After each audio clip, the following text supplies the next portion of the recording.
Bella a tutti ragazzi, benvenuti in questo nuovo video, io sono Lamde e oggi sono qui per illustrarvi su come craccare Sony Vegas Pro 17. Per chi non sapesse cosa fosse Sony Vegas, anche se so a prescindere che molti sappiate già cosa sia, Sony Vegas Pro è un programma di video editing professionale utilizzato da molti streamer e anche da molti youtuber. E non sto qui a fare nomi perché li conoscerete quasi tutti, specialmente quelli italiani.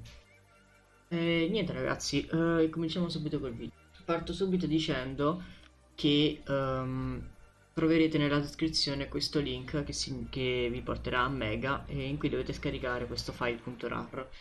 Fate scarica e aspettate che lo scarica e lo salvate nel desktop o dove volete. Perfetto.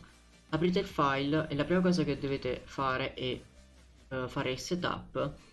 E dopo che avete fatto il setup e tutto, andate su questa icona, fate tasto destro, apre percorso file. Dopo aver fatto questo, andate sulla cartella crack e copiate questo file insieme a install.cfg. Lo faccio anche perché non è che se lo, cioè, lo rifaccio perché tanto non succede nulla se l'avete già craccato. Perfetto, dopo aver fatto questo andate sulla cartella protein e fate una cosa sola, andate qui sulla cartella di Sony Vegas e cercate la cartella protein che è qui. Ok, qui dentro troverete tutti gli stessi file, però ovviamente noi li andremo a sostituire per ovviamente craccare il programma. Continua tutto quanto, aspettiamo un paio di secondi, perfetto. Il programma è stato craccato, ovviamente potete anche non eliminare lo shortcut sul desktop perché tanto funziona comunque la crack. Ok, andiamo ad aprire il programma e vediamo se funziona.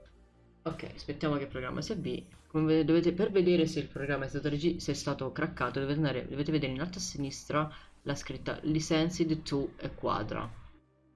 Aspettate che si apra il programma, aspettate un po', vi farò vedere effettivamente proprio in modo più dettagliato se il programma è stato craccato o no. Ecco qua.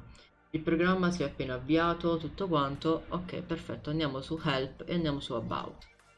Ok, il prodotto è registrato a Quadra, il serial, tutte queste cose che non ci interessano. Il programma è stato craccato con successo.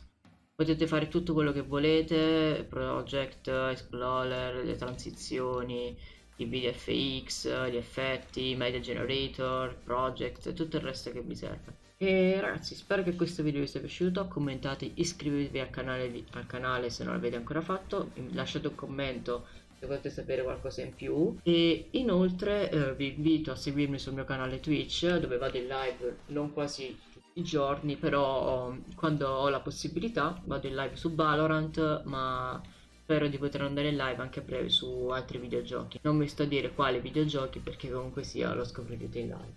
Vi lascio tutto in descrizione e niente ragazzi, alla prossima!